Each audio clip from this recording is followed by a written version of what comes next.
Hey everyone, I'm Michael Bruce, CMO at Agent Moves, and welcome to our Good to Great series. We're all about sharing amazing stories with top realtors and hoping to get help make others great. So here we are today. Let's hear from John Natale. Hey, John. Thank you very much for inviting me. It's a pleasure being here. Thanks so much, John. So, anyone that's been watching these videos knows I like to start with something not related to real estate. Although in the end, this is going to come back a little bit to some real estate, but a really cool story with John, just personally, never mind 11 grandchildren, which is beyond amazing. But his family's from Naples, and he has a crazy story on his parents and now building a home in Naples in Italy. So love to hear about it, John. Thank you again. So in 1951, my aunt, who was here in my father's sister, who was already here in America, was working in a dress factory with my mom. And my mom's 18 years old. And again, there's no Facebook, there's none of this stuff that we have there where you have instantaneous,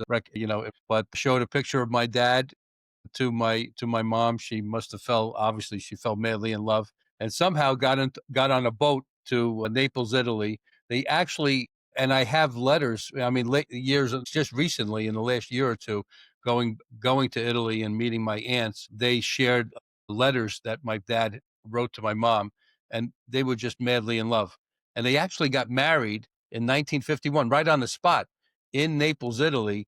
I can't imagine what my mother's said when she came home. But my dad finally came here in 1953. They got married legally, I guess, in America. And I was born in 1955. And, yeah, it's been a great story. It's actually took me 67 years. My dad passed in 2014. I was always Facebook friends with his family. And again, one other quirk, my grandfather, when he was my age or our age, okay, he had two girls. So I have two aunts that are just a little bit older than me, and then they have kids, and then they have kids. So there's 22 cousins. One cousin landed up in Umbria, Italy, and 2 years ago, while I was on vacation with him, he talked me into this crazy idea of buying a property for $100,000 and renovating it. The renovations in More than Italy, the obviously. house? Well, yeah, no, we're way over budget, but the thing is just it's beautiful. It's absolutely beautiful. Awesome. We're in a town of 400 people. The church is 1492. It's 2,000 feet above Lake Trasimeno, and we've been back and forth already 14 times. It's just life is just so simple. But the plan again, there's no place on earth that's anything greater than the United States. But if you could make American money and spend it there, you live like a king, and that's the plan. That's beautiful. Love it. All right, so great story. I'm sure everyone listening has a big smile on their face. And okay, so tell us about real estate. How do you get involved? How do you get started in this so many years ago? So real estate, it's actually a really kind of funny story. I've always actually my background is in Wall Street, and I've always been trading, back in the 70s and 80s for big Wall Street firms. And 1990 decided to start my own trading company. The decade of 1990s was very, very lucrative. But in 2000, all of the spreads, all of the quotes in between Apple and all the things went into pennies. And then all of a sudden you needed to be, all your margin really just shrunk as far as that. And now it's all computerized trading. Around the same time, I had a friend in town because I grew up in Brooklyn, but in 1983, we moved to Homedale where my children grew up. And a local friend that I was coaching, his son, said, listen, I own these real estate companies and why don't you come work for me? And it took him a couple of years to finally get me to transition from trading from my own account to real estate. And I've been doing it since actually 21 years now. So 2004. So I've seen the bust. We survived the 2007 and 2008 and 2009 market correction. And I joined Keller Williams in 2007. So I've been with them. Was with them for 17 years, and then recently we moved to Real Broker. So tell me about the early days getting started. Okay, you told me like when you got started, but talk about that first year you leave, you leave Wall Street and you decide to get into real estate. Tell us Right. about how it gets going. So the gentleman that I worked for, he's a marketing genius. And when the market started topping out in 2005 and 2006, he said, we got to get involved in what's called flat fee MLS. Where people don't want to pay $40,000 of commissions and stuff like that. That was back then. They probably still don't right now, but at the same time, everybody's making a fortune, right? I mean, the sellers doubled and tripled their money, so I guess they probably don't mind as much. But back then, so he came into the office and he said, "You know what? Why don't you go out and see if you could sell flat fee MLS, and you make money right on the spot. You get the listing. Of course, what is real estate 101? Putting listings in your name, right? And then if you have listings in your name, what's going to happen? Buyers are going to call, and this is even before Zillow. So within, I would say 2 weeks, all of a sudden I had talked 10 people into converting into flat fee MLS or purchasing the product. The rest of the brokerage got so upset that it became a political thing, and then we had to go to actually a true I had to leave and go to a true flat fee company, and where again everyone has a special talent, whether it's playing singing or something like that. I can sell, right? And I know, you know if you are in touch with your god-given gifts that God gave you, right? So I can talk, I can sell, I can connect with people, and I'm credible. So, and you're sincere. If you have all of those things, people are, I tell all agents on my team, if you're selling from your pocket, you're not going far. If you sell from your heart, or if you serve from your heart, if you serve from your pocket, you're never going that far. If you serve from your heart and use your skills of your brain, you're going to go far. So within 6 months, I had 130 listings in my name, right? I Wow. mean, it was all, again, it wasn't what it is now. Okay. It was a for sale by owner product. All the calls went to the seller. The contracts did come to me, but, and then within 6 months, the local OP, Keller Williams, said, listen, you're killing us. Okay. I mean, we can't even compete with you. We need you inside the tent. And the rest is history. I did start, I think it was about 2 weeks with the flat fee product at Keller Williams, but then she called me in the office and said, Gary Keller wants you to go. Not full boat, but at least, just don't advertise that flat fee thing. And it's been, it was great, and stuff like that. So we had I think I started a team back in 2010. Again, read the Gary Keller. I've been following Gary Keller's Millionaire Real Estate Agent book, which again, you can read it, but to execute it, it's just like Phil Jackson, the coach, right? You could be Tom Thibodeau and have the same basketball mind as Phil Jackson, but what's the difference? Phil Jackson coached Michael Jordan and he coached Kobe Bryant, right?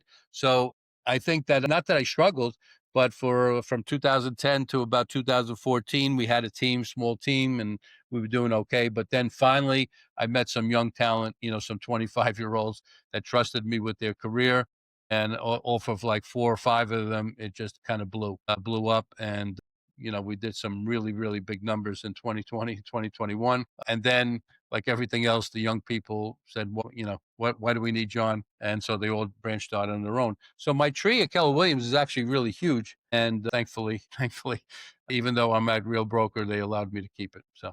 That's really nice. Yeah, yeah, great, And I great. didn't think about it, and really out of loyalty, just to show you kind of person I am. It's kind of dual, right? They allowed me to keep, not they allowed. There was already illegal stuff going on between Keller Williams and some other Gary Keller and some other stuff, but out of loyalty to the OP, because it was just time for a change. That's it. It wasn't that we were like wildly unhappy at Keller Williams. It was just with the new commission rules that we thought were going to really change the market at that particular point in time, because when you, again, the way it was presented to all of us, right, was that if I was going to show you a property, you were going to have to sign this piece of paper guaranteeing me $20,000 just to open the door. And that's what we thought was going to happen, right, a year and a half ago. But as it turned out, nothing's really changed. Well, it has changed slightly, but not really. Okay. So the thing about it is just that everything happens for a reason. So we just decided to change. Yeah. So tell me about some of the earlier days and some of the things you were doing to build the database. All right, because you come from this other market, now you're in real estate. How do you really start to build that? What are you doing like in the community? Are you doing events? Tell me how it works. Well, again, I just think back then it was just really old school real estate, because it wasn't that I was in the beginning. Obviously, I was advertising flat fee MLS, so you build off of all your listings, you meet buyers, you get more referrals, and it's a positive type of thing. Then you just had to survive 2007. 2008 and 2009. That's when Obama, had the Obama first time home buyer. And, again, I will say that this is probably right when Zillow started. And I remember back in 2009 and 10, I was contacted because I already was one of the top agents. I was contacted by some California outfits that were, this is right around the time, pre-Zillow or right around Zillow, where people were, certain outfits out of California were creating websites, doing SEO. You can buy a package and, get some quality buyer leads from that. And I do remember in 2010, 11, 12, even 13, it actually changed around 14, where because it got very competitive, all of a sudden the secret was out. So I would just say that I just happen to be very fortunate that I had the capital because of my success back in 2006, 7, and 8. I reinvested that money back into the other lead generation things that actually worked. So tell us about that. Let's stay with that because that's what we're looking for here for other agents. It's mainly for like successful agents, how to scale. We'll get to that in a minute, but also newbies wanting to hear from you on. Tell us some of the things you did to generate those leads. Well, again, if I was a new agent now in today's market, again, old school never goes away. Okay. That means hosting an open house. You have to have talent connecting with people. You have to be a good listener and, you have to have personality, right? I mean, I know there's many newer agents that believe that they need to be a TikTok star, but most of these young people that are on TikTok, they're not even selling any houses. They're just spending so much time creating content, Yes. whatever that is. But if you really understand your role, buying or selling a property is very serious. Number one, is a very huge transaction. It's a very serious thing, and that's the other thing too, that experienced agents who were back here back in 2007 and 8, and you were dealing with people that literally got wiped out, you never forget that. Right. And so the thing about it is just that it's kind of lost right now, the risk factor of it, because the market, especially the New Jersey market, has been so elevated. I'm not predicting a crash, but if we have a 5 or 8% correction next year, people will be jumping out the window, but or no, people won't even know how to deal with it. But anyway, but the thing about it, as a newer agent right now, I would definitely be obviously be using my social media tools that I have, but I would also be doing, if I'm on a team and I'm hosting an open house, yeah, I would be doing door knocking. I would be doing all of the old school things that you need to do in addition to the new things, right? With advertising yourself, because old school never dies. And you need to get out and talk to people, and people need to see your eyes. They need to see your sincerity, and it's not through a text message, or definitely not even in a social post or something like that. So tell me about how you're now looking to scale. I know you said we talked offline a little bit.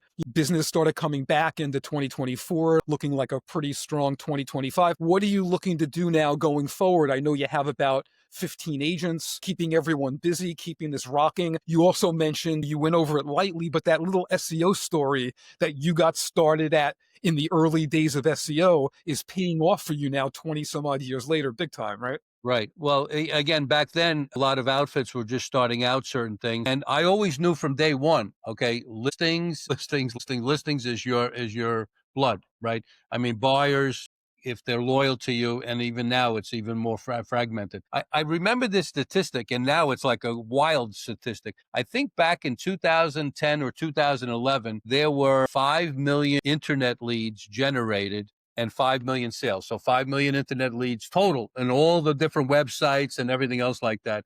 And I heard some crazy statistic recently, something like now the sales are only 4 million. Okay. And there's something like 220 internet leads generated that are trying to be sold, generated. 220 million. Yeah, Yeah. it's off the chart type of number. And the newer agent, I mean, they're constantly getting inundated by Realtor.com and Zillow and everything else like that. And that it sounds good. And there's occasionally one or two agents in your office that probably are doing okay with it. But you really have to just always continue to do as least expensive as possible. And when you have a closing, save some of that or reinvest part of that. Listen, I know it's not an easy environment right now because we got to live, and you need some kind of a steady income, a type of thing. But really, just got to put your head down and just really continue to do old school real estate. Whether now you're going to get more and more expired listings. There's a lot more inventory starting to come on the market, especially in New Jersey. It's not as much as multiple offers, so you have a chance to use your skills now. And you have to learn, you attend your team meetings, attend your office meetings, practice negotiating, practice your skills, and make sure, most importantly, getting along with other agents. Your reputation is the most important thing. Nowadays, especially experienced agents like myself, I don't mind if I know the other agent is brand new or newer on the as far as long as they're respectful, trying to learn or anything else like that. It's also when I know that somebody's using a shortcut right away that, excuse me, that that I'm not as patient as probably I should be. I think there's some great advice there. That's the kind of stuff that we were looking for, right? I always find like if you can come away with one nugget from any kind of interview, webinar, whatever it is, it's a home run. So I think some great advice. I think another thing when you're talking about databases, which is really interesting, because it's critical, right? And as you become more successful and you're doing this longer, your database grows, which is great. But another thing different than the old days when you started to today, some of the statistics are as you get comfortable with your database, that sphere of influence, they're in 6 other agents' databases as well. Exactly. Yeah. I mean, that's why I said to you now, buying leads is, There's buying the buyer 200 leads million. is really just a fool's game because that same person who, well, the statistic of what I just told you, when there's 220 internet leads and there's only 4 million sales, that means the same person is actually clicking on 20 different listings and everything else like that.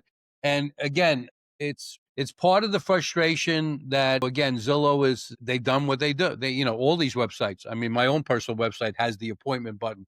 I mean, some people click and not too many. Most people just click the button on Zillow, not knowing because it's convenient, right? And it's convenient. But what they don't know is that that button now is going to an agent, probably not, is on some team, is a show agent, and there's nothing wrong with a show agent. You have to start someplace, right? But even as your show agent, you need to use that opportunity to develop your skills, talking to people, listening to people, showing them that you have knowledge of that area, not just opening the door and fulfilling. That's probably the most frustrating thing, or not to me, but the best advice I would give like a newer agent is to make sure you're using that opportunity to use. You're not going to be on that team lifetime, right? So if your team is generating these Zillow referral leads you know, and it's a way for you to gain that experience. Just think about going to college and you're going through the first 2 years and stuff like that. That's the way to view it, is that this is your prep work, right? And this is your on the job. You're actually getting on the job experience of meeting live buyers, maybe sellers, but live buyers.